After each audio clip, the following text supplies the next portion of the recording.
Hi everybody, Rachel here from Rachthestamper.com, and today I'm going to show you how to make a, unfortunately very necessary, but very pretty card. We do need a lot of sympathy cards. I often find that when I really need one, I have to either make a bunch of them, or I like to make a bunch of them ahead of time so I can just grab and not have to think about it. Because I feel like sometimes when I aim to make a card, it ends up not being what I want. So if I have them ahead of time, for me anyway, it works that I like them better because they're already there. So this is a very, very easy card to create. I used the flower, and then the With Sympathy is from a different stamp set. And I have to grab that really quickly. I apologize for that. But I did this one full ink. So what I'm going to do is I'm going to show you a card that you can create instead.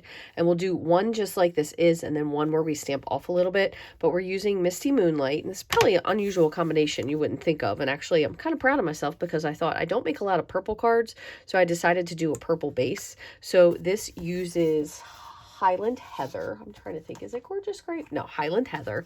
And it's a very easy card to create, okay? So you only really have two score lines. So you have, it is 5.5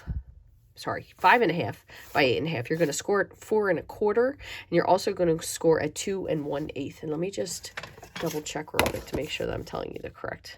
Yes, 2 1/8, okay? And then the paper that we're going to use for this is actually a paper that's in the online exclusives. It's a really, really pretty paper. But the nice part about it is you will use almost an entire sheet of 6 by 6 because you're going to cut it 2 and 2. You just have to trim it up to be 5 1/4. Lots of really beautiful landscapes in here, and I think any of these would be really nice to have a sympathy card created out of. So I'm going to use this one. And then there was one, and the other side of these are very kind of neutralish watercolor, so you could use these for backgrounds if you needed to. And here's the little paper. I'll tell you what it's called because I can never remember. Peaceful Meadows, Meandering Meadows. So this is in the online exclusives. You won't find this in a catalog. It's 162735. So it's got lots of really, really pretty pieces. So this one is one kind of similar to what we did. So let's see if we can find one that's got a little bit more of a, we'll use this. This also has some pinks in it, so very pretty. So these are just the scrap pieces, and they're the bottom from what was left. So you could always use these if you needed to on the inside of a card, if you needed to add a little bit of color to something or a strip. Probably could figure something out to make a card. I know lots of people create cards that just use leftover scraps of DSP. I tend to use them more so if I'm adding an inside panel to my card. So that's kind of the gist of it. So let me grab, I'm going to bring my trimmer, and I'm going to move this over for a second. The only thing we do need are some white strips of paper for our inside panel here. And again, that'll measure 5 1/4 by 2. So it's pretty simple. On the card, probably the most difficult part is to decide which part you're going to take off. Since this has so much sky, I'm going to trim this down to 5 1/4 on the top. And that will be that one. And we'll do both of these at the same time. This one has more land, so I'm going to take it from the bottom. Okay, so 5 1/4. And then I'm going to grab, so we have our pieces there for that. And I'm going to just grab a piece of cardstock here. I think this is already, no, this is just 5. Let me grab a different, I thought I had a different panel in here. Let me just grab a bigger piece of white. So every piece of white I'm grabbing is already trimmed in some way, which when you're in the scrap pile of your paper, I understand, but I was in like a full panel. So normally this is a full sheet of cardstock. So normally I would just cut this in half at 5 1/2. So then you'll have 2 panels. So you can cut it at 4 1/4. You'll have 2 inside panels. And what I'm going to do, though, is I'm just going to cut off 4 inches. That way I'm not wasting the other piece in case I need it. So this is 4 inches, and then I'm going to trim this down to 5 1/4. And then we'll just trim this in half at 2. And we'll have the 2 pieces for our inside panel that are going to go right here. Okay? So the only other thing, I just have to grab my sympathy set really quickly. No, I thought it was this one, Perennial Postage. That's what I thought it was from. And actually from Kindest Expressions. So this is a really nice stamp set. It's got a lot of really, I bought it honestly because of the large sentiments, but I think I've used this one the most since having it. Okay, so what we're going to do is we're going to put this on the side just for a moment and our white panels. And now all we have to do for this is just cut every 2 inches. So you're going to cut 4 and move it over and then cut at 2. Oops. So you could definitely get a ton. The only thing you want to make sure is that you have them lined up correctly. So I usually do bottom to top. Set this on the side and we'll do this one. Same thing. You could do a ton of cards, and they don't all need to be sympathy cards. So you could just do a ton of, you could do birthday, thinking of you, you know, hope you feel better. It's a really, really beautiful paper.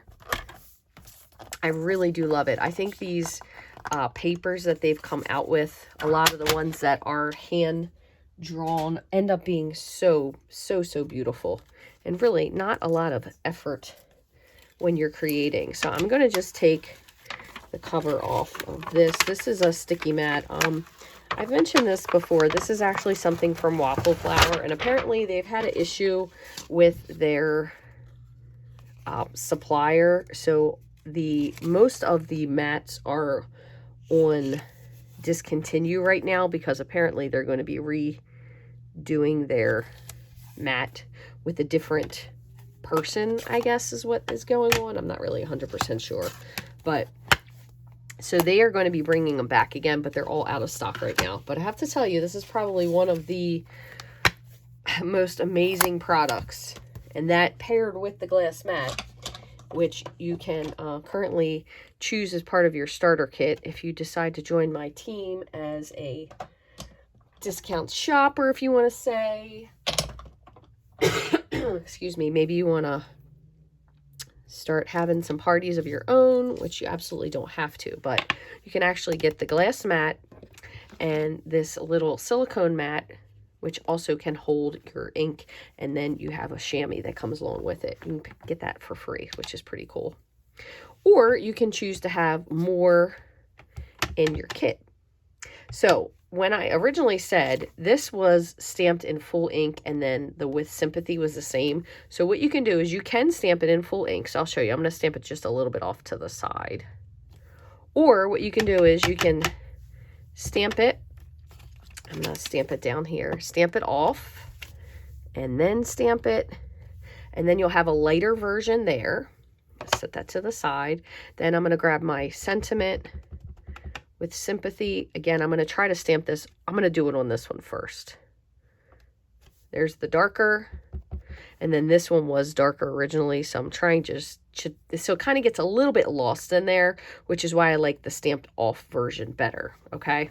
But you can stamp off on the glass mat, which is also a bonus. You're kind of saving on paper, because you don't have to throw away your scrap paper, and then you can just wipe it off.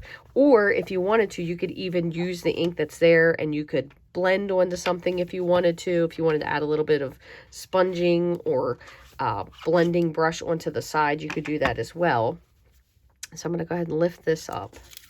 I'll set one here and I'll set one here. Now this mat will stain with the inks. It really stains if you're using alcohol markers on it. I learned that the hard way, unfortunately, but it is still really sticky. It does not affect it whatsoever. So if you're looking for something like this, again, you would have to wait a little bit because it is out of stock currently. But so we're going to go ahead and put these together. So you have a fold in and a fold out. You want to make sure you really hit these. What in the world? I don't have any of my bone folders here. Really hit these with your bone folder to get a nice crease. Okay, and then what you're going to do is you have your one panel that goes here, and then you'll have, just make sure again that you have these in the correct order. So it's this. You're going to lay them on here and just glue them. And you absolutely could glue this prior to folding it. Sometimes that does make it a little bit easier, even for me, to be able to line them up correctly.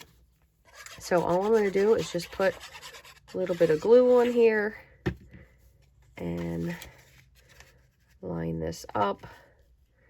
And unfortunately, we do have someone that I need to take a sympathy card to at work. She just recently lost her mom, so just be taking one of these to her. And when you line these up, the only thing is you do need to make sure, and especially too with having these patterns of, it's nice because it kind of flows, but sometimes it can be a little deceiving. I actually have this just a little crooked. No one probably will notice it except for me, but it always bothers me. A lot of times what I will do is turn it sideways, and I find that sometimes that way I will actually glue things on it more straight. If that makes sense. Boy, I'm boring the dog. He's back here snoring behind me, which is kind of hilarious. I know some people have some tricks for putting things on correctly. I think mine is gluing them this way tends to help, but it's a really pretty scene card. So there you go. And you have that really nice open scene. It does still stand up completely on its own. Okay, so there's one. And let me just grab the base of the other one and my little part. I'm going to see if I can glue this one straighter. Instead of scoring this, I'll wait till afterwards. So you have 1, 2, 3. And I'm going to try gluing them sideways. We'll see if that helps. Maybe that's the trick to doing it. I do like some of the backgrounds on here, like this green, I think is a really nice one, but a couple of them are just, I don't know, I think I'm not really a watercolor, like a what is the background that you want to say that is? Like a Monet. It's not really my thing, so I don't think I'm really in love with those types of watercolor creations, so I guess I like mine to have a little bit more of a, did I do that right? Is that lined up correctly?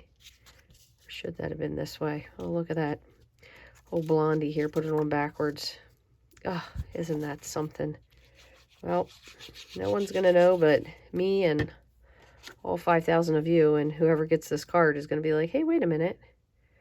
But can't undo it now. It's already pressed on. If I just put it on lightly, it probably would be fine. But let me tell you the other thing I did when I was just making another video of a card. I actually glued something on upside down.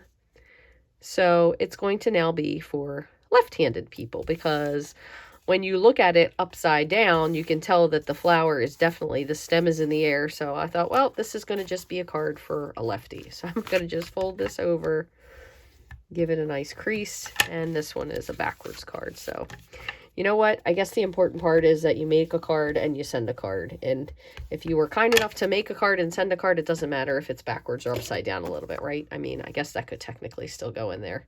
You can't really tell. There's 2 different paths on this card. You can, it's choose your own adventure for this one. But anyway, these cards are really simple. I think this went on much straighter though, without creasing it and also putting it sideways. But they do stand up really nicely, which is great. And I think just this card particularly, specifically for a sympathy with the path, it really is a nice card.